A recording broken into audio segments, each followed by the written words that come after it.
Hello, and welcome to Cooking with Kimmy. Today, I'm going to be making some food for me and my brother because I'm in the family home, in the family kitchen, and I'm semi-hungry and my brother is very hungry. So I'm thinking of making rump steak with some carrot fries and some salad or something like that. So, yeah. And in the meantime, you can listen to me ramble about a plethora of stuff whilst I show you how the behind the scenes of cooking, okay? So, I'm not quite sure what I'm gonna talk about. I'm not really sure why I'm making this video, but what I do know is that I know how to make a good meal. This is the rump steak. And these are the big ass carrots I'm gonna be using. Funnily enough, carrots are the first thing that always leaves our household, which is kind of confusing because you think like, who freaking eats carrots? And like pounds and pounds of carrots. We do, or I do, I guess. So, oh well. But anyways, I really don't know what to talk about. I'm not really a YouTuber usually, but thanks to my friend Rose, she's gotten me into the whole idea that I should start doing YouTube videos and just ramble about my life.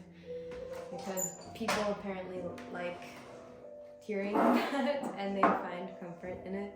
And I've been told that me rambling whilst cooking is pretty interesting. So I guess I'll ramble. So firstly, step one when cooking. We're making rump steak with carrot fries and some confit and stuff like that. You gotta peel the carrots. Anybody else still have their Christmas tree up? Because I feel like it's very interesting to me to see how long each Christmas tree stays inside each person's house. Like, we're that type of household that keeps their Christmas tree in their house until like Easter rolls around, when it just starts being a bit weird to have a Christmas tree inside your house, right? But we keep it there for a really long time. Either way, I guess I could give an update on my knee situation. So as you see, my knee, it's like I can bend it to like about 90 degrees, right? And then it doesn't really go. But apparently, I should be able to fully bend it and be able to swim, jump, run, do everything without the ACL. It's just that currently, my knee is in a state of like, shock. My knee is kind of bamboozled, right? Because my knee is realizing, hey, you're missing a ligament. And I'm just kind of there like, yeah. But my knee should be able to bend normally without the ligament. It's just that there's a shit ton of fluid currently inside the knee that's causing the pain when I bend it and, making it not possible. But through, time apparently, which is the worst. For me, it is the worst because I am that type of person who's always like, I need like a plan. I need something to do. Like, give me 10 exercises that I can do in order to, help out and be better, quicker and stuff. I'm not really good at like waiting around and doing nothing, which is exactly what I have to do. But yeah, so currently I just need to kind of wait and make sure that my knee isn't doing anything crazy doing anything too challenging. But yeah, that's been pretty hard for me at least. Today I went on like a little excursion outside because I was feeling kind of that I've been stuck inside. I had a business meeting, you could say, a business conference call with a new company that I might be working with on a project for those people who were asking for like one-on-one coaching on how to start a business. I'm probably going to be refilming the podcast episode on finance today, or at least I'm going to try to, because I filmed it yesterday and I feel like it wasn't really exactly what I planned it to be. So, you know, when I'm working on my podcast, I feel like I want it to be perfect. But I'm also realizing that if I want it to be perfect, I'm never going to end up posting anything. So I always make sure to post the best thing that I manage to do at that, given time. So whether that is the perfection of what I wanted to make, doesn't matter. What matters is that I posted at least something, and eventually I'll get better at posting and doing the thing on its own, while still consistently, putting out content. So yeah, let me show you what I'm doing with my little. This is the carrot situation. This is my POV. Imagine you're me. Cut. So I've made so far some carrot sticks. And these are the rump steaks that are like now, they were cold inside the fridge. And now I'm bringing them to room temperature because that's the best way to do rump steaks. Also, you'd be surprised how much stuff you can make with pretty cheap ingredients. Obviously, rump steak isn't a cheap ingredient by far, but if you use things like carrots and these sorts of vegetables that people look over a lot, you can make very, very tasty stuff. And especially eggs. Like, the plethora of things you can make with eggs and egg yolks and egg whites and all this stuff is like crazy. But anyways, one thing that I'm really looking into or thinking about recently is, those like coffee shops, maybe not coffee shops, but Japanese like fluffy bread. I don't know if you've ever had Japanese fluffy bread, but when I was in Japan, I had a shit ton of fluffy bread. When I was the first time in Japan, when I tried like Japanese bread, I was blown away because it's sweeter, the flour is different. I have a literal bag of Japanese flour in my house because it's different, and you can literally do the same steps, the same ingredients, the same whatever, but it's gonna end up different if you use different flour, different ingredients, I guess you could say. So,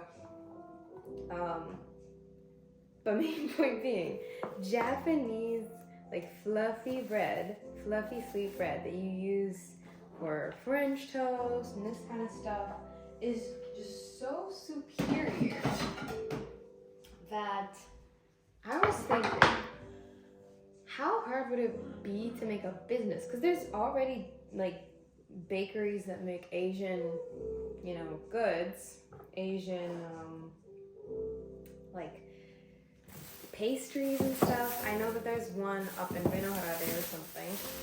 I think it's Korean though, but still. If there was a cafe that used that flour, somebody learned how to make like really fluffy bread and then like made like a French toast store. Because I've seen places make waffles, like waffle places, but a French toast place with fluffy bread, I would love that. Anyways, now that we've cut off our lovely carrots, these are the carrots. Whoop, whoop. You saw nothing. Now that we've cut up the carrots, we need to put them on a pan. And we're gonna put some olive oil in them to get them nice and crispy. You're gonna take some olive oil and drizzle that over. Or you can do this, which is you take some olive oil onto your hands and you sort of mix it around, incorporating it onto all of the carrots, because you want an even spread. You don't want to just pour olive oil and it to fall the bottom of the bowl, right? You want it to be on all the carrots. So you can pour it into your hand and then pour it and then like mush around with all the carrots. Ooh, don't forget to season with salt.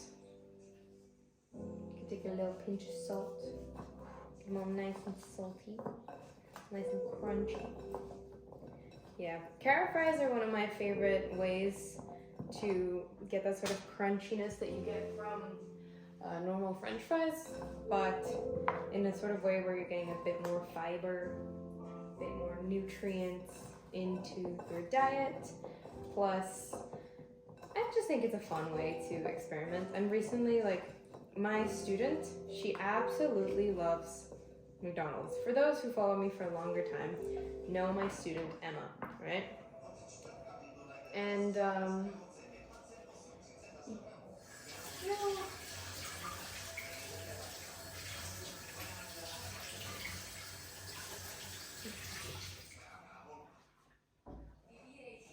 I hate ads.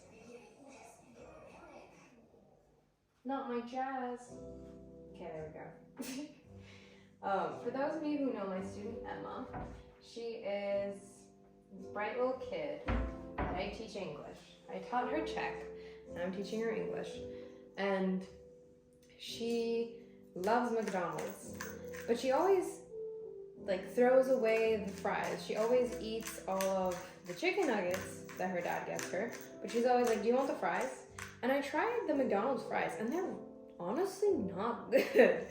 Like, I don't know if maybe it's always that she's eating old fries or I don't know, something, but every single time they always order Volt, right? Because the dad's a programmer, he doesn't really like going outside too much, and they don't really have the time anyways. But like the McDonald's fries are really sloppy and like not good.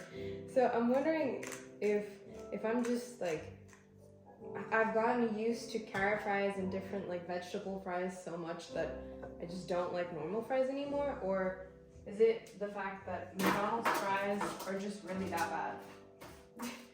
Anyways, yeah, speaking of my student, she's been progressing a lot. I've been teaching her English for about 3 months now, I think, since she finished her like Czech curriculum. And I'm very proud of her. She's a very bright student, very, driven, you could say. She enjoys spending time with me, so I'm glad that she doesn't hate me. Because I know that a lot of teachers have the biggest sort of struggle with the fact that they need to make the student like them, but Emma just naturally likes me, so she listens to me more instead of trying to convince her, hey, you need to speak English. I teach her in a way that I play with her, with the exception that she has to speak in a language, at least try to, for 30 minutes. And we always, the time flies by, surprisingly. And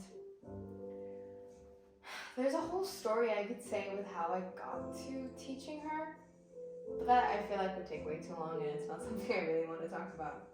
Also, now that I've seasoned the carrots, I added olive oil, I added pepper and salt. You gotta turn on your oven to, let's say 200, and then we gotta turn on this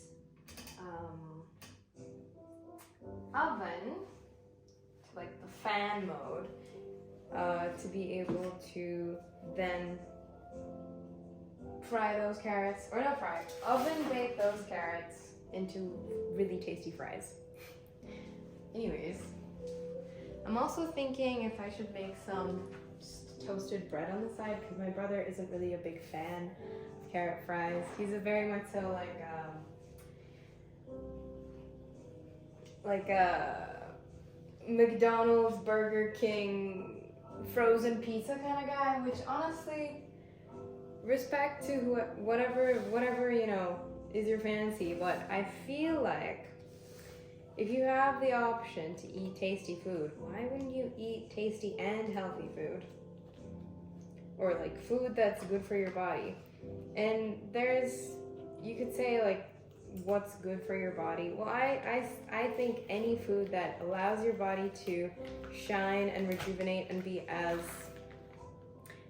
energetic as possible.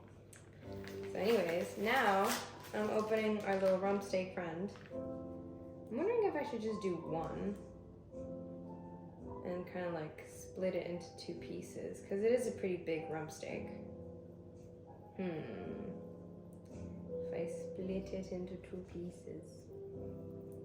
The internet says pat your rump steak dry and then add some oils like olive oil and pepper, which I could also make a pepper sauce, speaking of which, but I will be doing a similar thing to the carrots to what I did to the carrots. I'll be taking the rump steak and adding some pepper on top.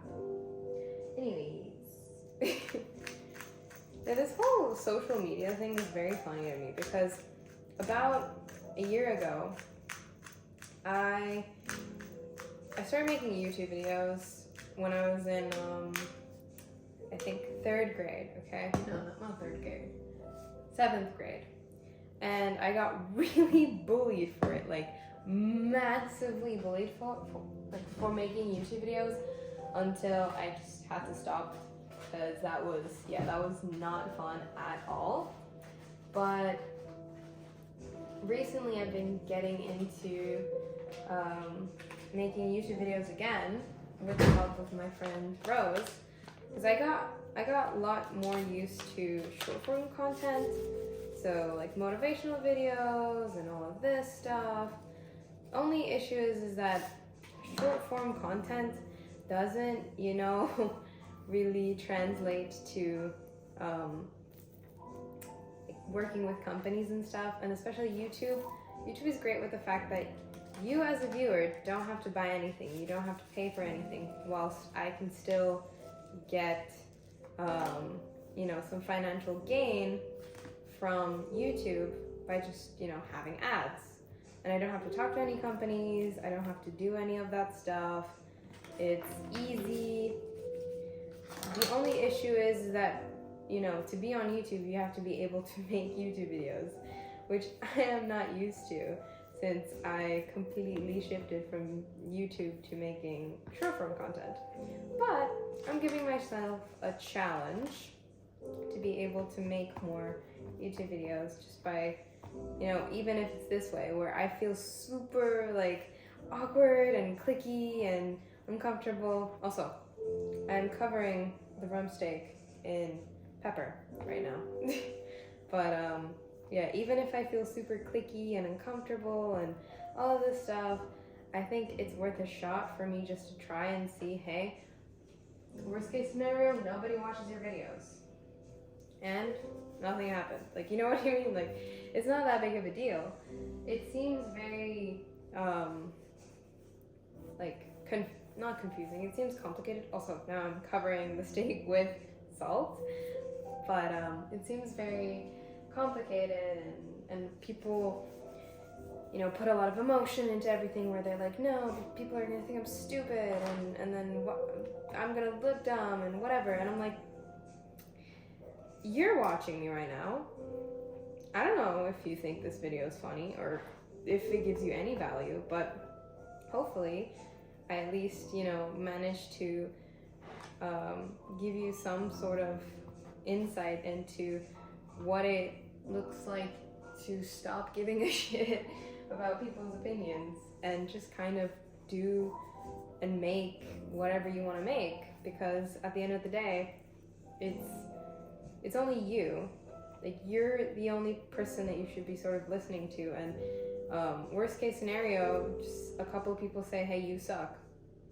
Does that really change your life? No, not really. So why not? And the best case scenario is you start making YouTube videos and you start making some money. So yeah, that's my little TED talk on why I'm making YouTube videos now. But yeah, so I've completely covered the steak now with salt and pepper. And now we're going to be taking this steak onto the pan and searing it with some butter. And we're also going to take our lovely little carrot fries and put them into the oven so that they can fry up. Let me provide you with a better angle. In you go, carrot fries. This is what my POV has now changed. Okay. Alright. Setting this stuff up. I hope you like, this feels like something that I'd live stream, you know what I mean? Like, this feels like a edited version of my live stream. If I end up editing this at all. It might just be me literally rambling and talking, I don't know. We'll see. But anyways, one thing that I also find very interesting, I'm going to be filming the podcast episode on finance probably today, but for those of you who are not really into podcasts and like having like a visual thingy to what you're listening, I can tell you a bit more about what's sort of going on in that podcast and what I'm going to be talking about. But the main ideas that I'm getting into is the fact that the world is sort of changing. It's digitalizing, obviously, as if you haven't noticed. But one thing that I'm finding very interesting is that a lot of people are unaware of the whole shtick that the get-rich-quick scheme, when people say it's a scam, it's because it is.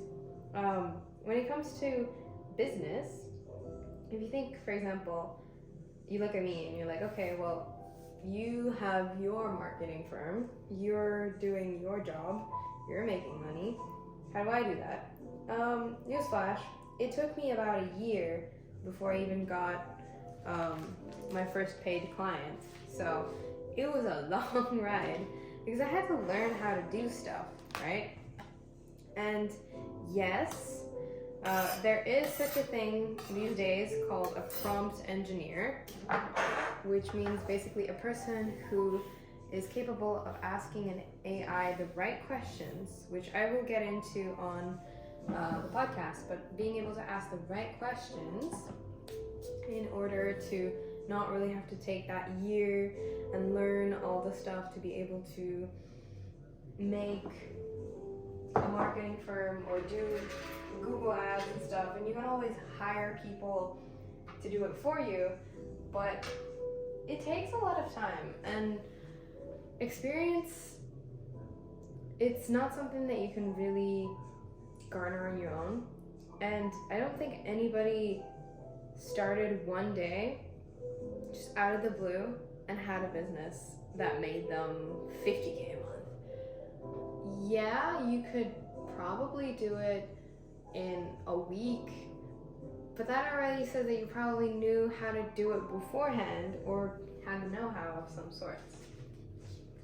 Anyways, now I'm taking butter. I'm gonna be basting my little rump steak. I'm gonna take a little stick of butter. We're gonna put this in the pan.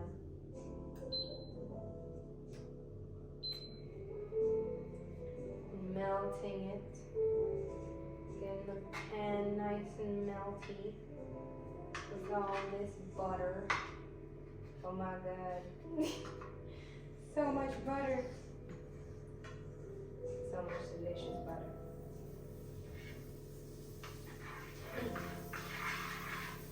We're gonna put it on medium heat because we don't want to burn the butter, nor do we want to burn our steaks. We're gonna take our steaks now and we're gonna place them into the butter. Swish them around, cover them. Maybe putting them on like an 8. Slightly higher heat. Make them nice and toasty. While they're getting ready, I've decided I don't want to do the second one. I'm gonna put that back for another day. Another day, another day. I'm thinking, in what ways can I enhance this dish? Okay. I need to let it sit for a good like 4 minutes whilst it like prepared juices. Does its good stuff. Our carrots are looking cute. I might raise the temperature to 250. Now I'm going to clean up a little bit. Ugh. This whole YouTube thing is really confusing, you know what I mean? I'm not very used to this.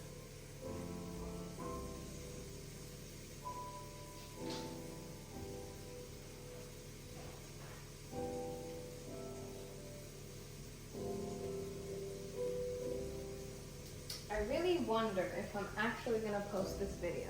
If this video gets posted, I'm going to find it very funny. But good job you, Kimmy. Good job you for posting stuff, even though it's not perfect. Okay, now, we're going to take our steak. We're flipping it. Flipping the steak. And we're adding some water.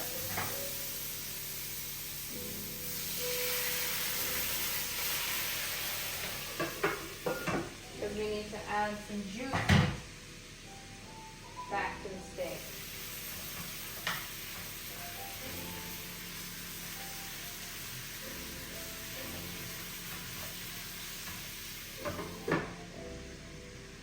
Alright. Cooking mania. I might cut to the part where I'm actually already done with this because I think I need to focus on making the steak not turn out terrible. So I'll see you in a minute.